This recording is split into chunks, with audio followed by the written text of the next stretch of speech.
friends. I am Professor Dr. V. Muralidhara, orthopedic surgeon, practicing at a place by name Tumkur. It's about 70 kilometers from Bangalore, that is Karnataka.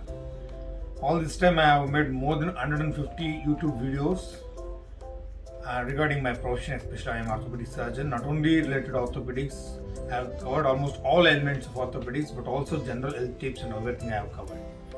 So all this time I was doing in my local language, even though I know 8 languages, all the South Indian languages along with English, Hindi, Marathi and Tulu.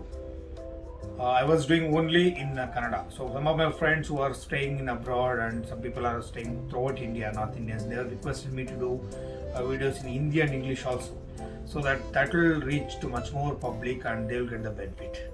That's the reason my YouTube channel now, it includes videos in English, Hindi as well as in Kannada, right? So I sincerely request all of you.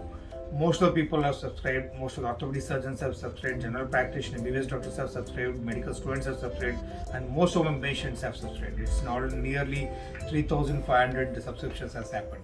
So I sincerely request all of you to subscribe to my channel and get all the health tips that is there. That's because, as you know, health is wealth. I sincerely request all of us to be wealthy and thereby healthy also, right? So health is wealth. That's my motto. Please watch my videos regularly. Hello dear friends. I am Professor Dr. Muralidhara, orthopedic surgeon, practicing in a city by name Tumkur, that is near Bangalore, about 70 kilometers. It's in Karnataka. I have been practicing in orthopedics from past 20 plus years. My working place is opposite Kesari bus stand in Tumkur. So I've done more than 180 YouTube videos, especially on orthopedic subjects and also on other important subjects, common subjects, right? So today earlier I used to do only in Kannada, that's my mother tongue. Nowadays, because of the other patients have started asking, they have started doing the videos in Hindi as well as in English. So today I'm talking about sciatica, the common problem that nowadays the world is facing, right? So there won't be any day where I won't see a case of sciatica in my daily OPD practice. So let me tell you what is sciatica, how it happens, what are the problems behind it, why it is caused, how to manage, and details. Okay. Please do subscribe to my channel. I've got more than already 5,000 subscribers. Please do subscribe it. And since it's in all the 3 languages, definitely you can forward it to all your family and friends. Let them also watch it because health is first. Let them be healthy also. Okay. So today's topic is on sciatica. What do you mean by sciatica? See, there is a nerve called a sciatica nerve, right? So it starts basically from the lumbar area, we call it lumbar plexus. From there it runs in the gluteal area, posterior back aspect of the thigh, then into calf muscle and out into the foot also, right? So whenever that particular nerve root is irritated in the spine, I will show you in the model. So along with that nerve, wherever the nerve passes, right, the pain also radiates. That's why it is called as radiating pain. Okay, so we call it radiating pain.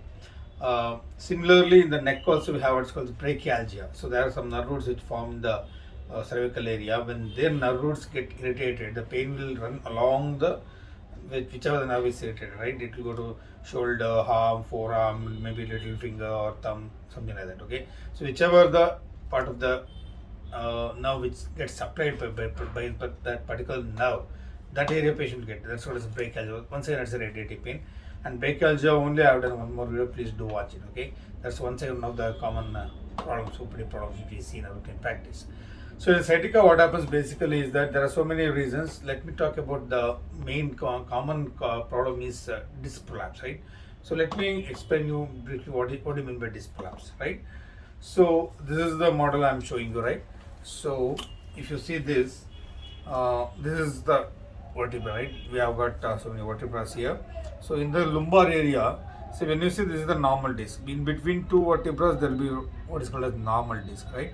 So this is the normal disc. This is a degenerate disc. As the age advances, the water content in the disc reduces, and the even the elasticity of the thing which is there in the disc also get reduced. Okay.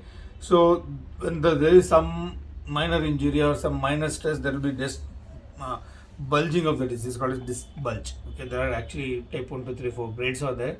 Let me not go into details. So this video is mainly for patients, for the general public for understanding.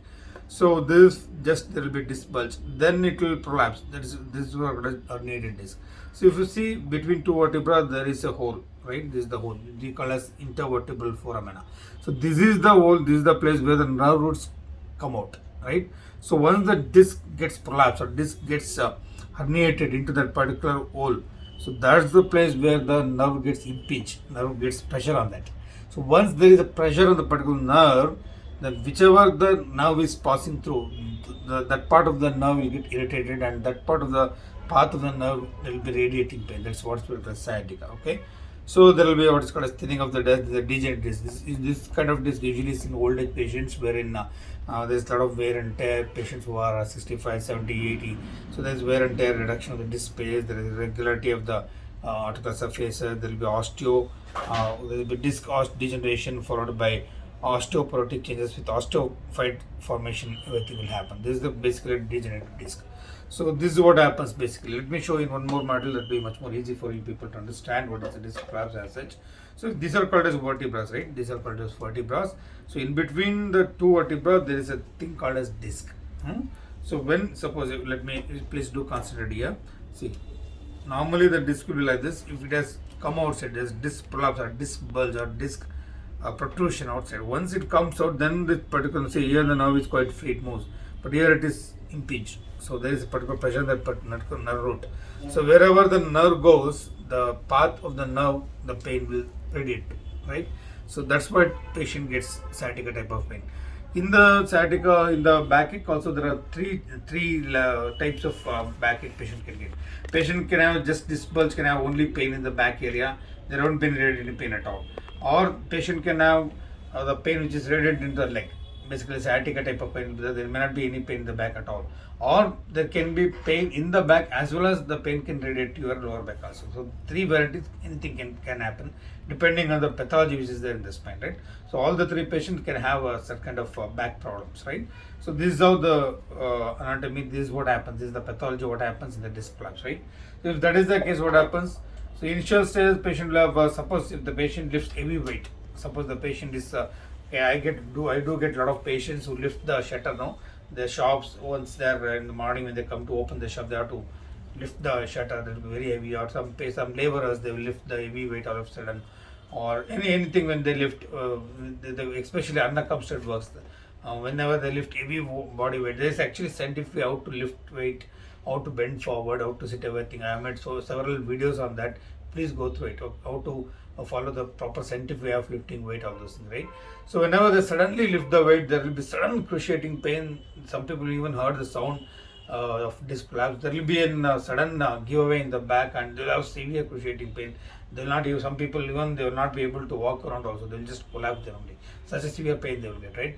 So once the disc comes out because of the pressure, see, whenever you lift a sudden weight, right? So there is an increase in the interspinal pressure.